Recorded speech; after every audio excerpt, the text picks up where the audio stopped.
Da li ste znali da na severozapadu Aljaske postoji takozvani ledeni trougao, poznatiji kao trougao Aljaske? Ova regija, kako kažu, ima najviše nerešenih slučajeva nestalih osoba na svetu.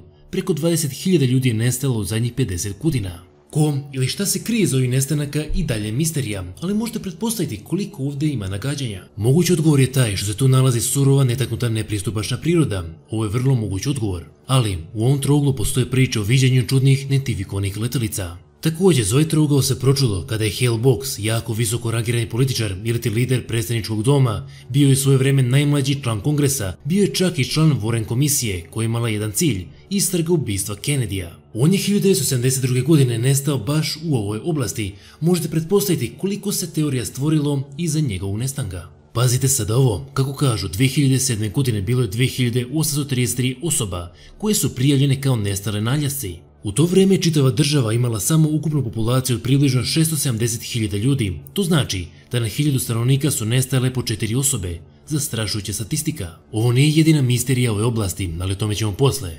Gde se nalazi tačno ovaj takozvani trougao? Trougao Aljaske povezuje tamošnji najveći grad Anchorage na jugu, zatim ide do mesta Juneau, kao i do malog gradića pod imenom Barrow. Ovdje se nalazi najsurovija divljina Severne Amerike. Možda zbog ovakve divljine nije čudno što ljudi nestaju, ali opet čudne su brojke, mnogi nestaju bez ikakvog traga, u to uključite i avione, brojne urbane legende i dobili ste pravu misteriju. Ali nestanci trougla Aljaske su bili nepoznati sve do 1972. godine, kada je nestao Hale Box, zajedno sa još nekoliko visoko rangiranih političara. U oktobra 1972. godine privatnim avionom letali su lider predstavničkog doma Hale Box, član predstavničkog doma Nick Begich i prema mnogima budući kongresmen Aljaske, njihov pomoćnik i iskusni pilot. Oni su išli iz Anchoragea u Juneau, koliko sam čuo iz političkih razloga, međutim negdje na pola puta oni nestaju bez ikakvog traga. 17. oktobra Sjedinjene države organizuju najveću spasilačku misiju toga vremena. 40 vojnih i 50 civilnih aviona su pretražili nezamislivo veliku površinu. 3600 sati je potrošeno u ovu pretragu.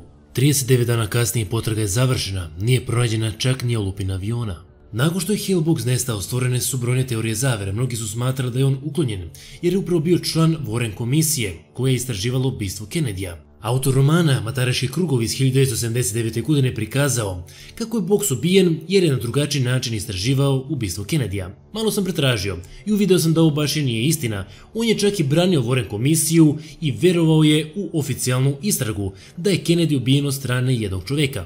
Međutim, pronašao sam veoma zanimljive događaje nekoliko godina pre njegovog nestanka. On je inače optužio, tada kako su ga zvali, najmoćniju osobu Washingtona, kao i ceo FBI. U aprilu 1971. godine Box je tvrdio da mu FBI prisluškivao telefon. Dalje je rekao da je nekoliko drugih predstavnika također verovalo da se njihovi telefoni prisluškuju. Box je rekao da zna zašto mu FBI prisluškuje telefon i kako namjeravaju da iskoriste informacije koje su čuli. Odbio da kaže koje su to informacije, ali je rekao da će nakon što advokati završe istragu sve detalje pustiti u javnost. Box je tada zatražio trenutnu ostavku J. Edgara Hoovera. Smatralo se da je Hoover u to vrijeme bio najmoćniji čovjek u Washingtonu. Hobbs se zaista ozbiljno bio obrušio na ceo FBI, međutim mnogi su se obrušili na njega. Nixon i Gerald Ford, obojica su inače bili predsjednici Amerike, su smatrali da je on možda počeo da pije i da je počeo mešati pilule, pa je zbog toga izjavio tako nešto. Ford je branio Hoovera, a glavni tužilac je rekao da se Hawks treba izviniti.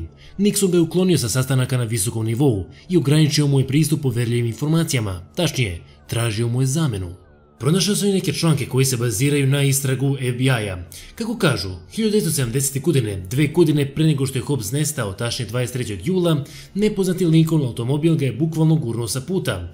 Hobbs ga je zatim jurio i zapisao tablice, ali nema informacija šta se desilo nakon te istrage. FBI je na svom sajtu izbacio preko 700 stranica informacije o Hobbsu, pa ko ima vremena može da istraži. Sada slučajnost ili ne, 1972. godine, baš te godine kada je Hobbs nestao, dolazi do najvećeg skandala u istoriji američke politike. Tada se saznalo da je Nixon i njegova administracija učestvovala u špijunaži, sabotaži i zastrašivanju. Ovo je sve poznato kao Watergate afera. 2 godine nakon svega ovoga Nixon je kao predsjednik morao dati ostavku. Ovo je zaista bilo bez presedana i dalje je. Sve u svemu na kraju ostaje pitanje da li je Hobbs zaista bio pijan kada je davao one optužbe. Sada sve zavisi od izvora i pošto je ovo zaista čudan slučaj, ali veoma je star, teško je provjeriti šta je tačno, a šta ne. Negdje stoji da dan nakon njihovog nestanka u Aljaskom trouglu je pronađen signal, verovalo se da je to signal lokatora njihovog aviona. Međutim, kako sam pronašao prema istrazi, taj avion u stvari nije imao lokator. Da se vratimo na vreme kada je Hobbs jako optuživao FBI, pazite šta je izjavio. Tokom poslijeratnih godina dali smo eliti i tajnoj policiji u okviru naših sistema ogromna nova ovlašćenja nad životima i slobodama ljudi. Na zahtjev povjerenih i uvaženih šefova tih snaga i njihov apel na potrebe nacionalne bezbednosti izuzeli smo te ovlasti iz dužnog računovodstva i strogog nadzora.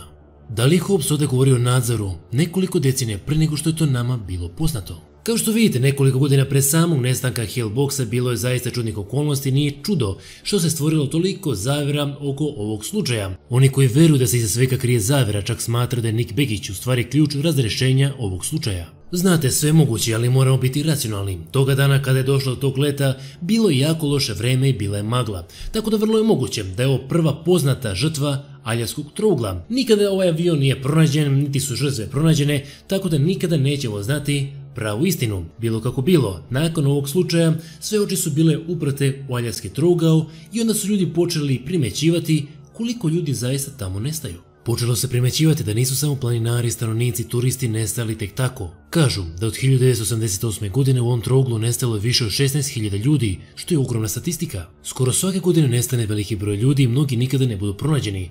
1950. godine u ovoj oblasti nestao je vojni avion sa 44 putnika. Kažu da je nestao i avion Cessna 340 sa 5 putnika. Tako da nisu samo planinari u pitanju, već i letelice. Ovdje postoji neka naučna objašnjenja, ali postoji ona malo egzotičnija.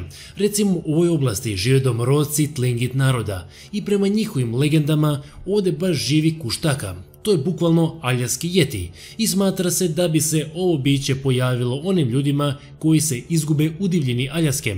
Poslije možete pretpostaviti šta se desi sa tim ljudima. A tu su još egzotičnije teorije. Neki veruju da se trougao Aljaske nalazi u vrtlozima ili ti energetskim vorteksima. Tačnije, da tu dolazi do elektromagnetnih struja i anomalija. Dalje neki veruju da uskršnja ostrva Stonehenge i Egipatske piramide leže upravo na ovim vorteksima. Navodno, ovi energetski efekti mogu imati različite efekte na ljude. Čak navodno mogu dovesti i do halucinacija. Da li je ovo moguće ne znamo jer ne poznamo baš skroz dobro prirodu i njene tajne. A tu su i opšte prihvaćene teorije. Mnogi veruju da je upravo divljina Aljaske odgovorna za toliki nestanak ljudi, jer tamo ukoliko se izgubite, gotovo da je nemoguće sve to preživjeti. Još kako kažu, tu postoje glečeri koji na prvi pogled deluju sigurno. Međutim, nisu sigurni, već kriju ogroman broj komora, ljudi su upadali u iste. Aljaska sadrži veliki broj aktivnih vulkana, opasnih životinja, dodajte lavine, još plus trougao Aljaske je ogroman, stoga zato se teško i nalaze izgubljene osobe. Što se tiče aviona, recimo 1947. godine nestao avion koji je išao iz Argentine. 50 godina kasnije planinari su pronašli olupinu na planini i utvrdilo se da je avion udario vertikalni glečer, nakon čega je došlo do lavine. Ovo su zaista verovatna objašnjenja za brojne nestanke, ali da li je svaki avion nestao baš na ovaj način i da li je svaka osoba nestala upravo zbog prirode? Malo verovatno, zar ne? Sjetio sam se i slučaja kojeg sam obrađivao i dogodio se baš u ovom trouglu. 1986. godine japanski avion je leteo u Anchorage i tada je pilot uvideo 3 NLO-a, koji su ih pratili neko vreme kroz Aljaski trougao. Još jedan bizarni slučaj koji je pomogao da se od ove oblasti stvori prava misterija. Zanimljivo je kako se brojne neidentifikovane letelice najviše viđaju u blizini vojnih aerodroma ili ti u blizini vazduhoplovnih baza gdje su pravljeni avioni nove generacije, kao što je to slučaj sa oblasti 51. Ono što je zanimljivo, Aljaska ima 9 vojnih baza, a baš u Anchorageu se nalazi vojni aerodrom. Ukoliko se još prisjetimo da su Amerikanci imali brojne tajne projekte gdje su pokušali praviti NLO, pogledajte recimo kako je izgledao Avrokar iz 1958. godine, sve ovo nas tera da se zapitamo da li najjače vojske sveta imaju u tajnosti letelice nove generacije i to kriju u javnosti, da li bi ovo moglo objasniti brojna NLO viđenja. Što se tiče tolikog ogromnog broja nestanaka u ovoj oblasti, složit ćemo se da je divljina krivac u mnogo slučaja, ali zašto se to najviše dešava baš u ovom trouglu? To je već misterija koju treba bolje istražiti. Hvala svima što ste tvojili vreme za video, nadam se da ste uživali u misteriji. Od sada ću vam u svakom klipu davati predlog šta da odgledate sljedeće, tako da preporučujem da pogledate prethodne video o izgubljenoj nuklearnoj bombi. Zaista nećete se pokajati. Također možete podržati moj rad tako što se naručiti Idiokratija majicu ili ti Idiokratija masku. Link ovog Instagrama će biti u opisu klipa. Također možete se pretplatiti na kanal kako bismo bili još jači. Do sljedećeg viđenja. Pozdrav!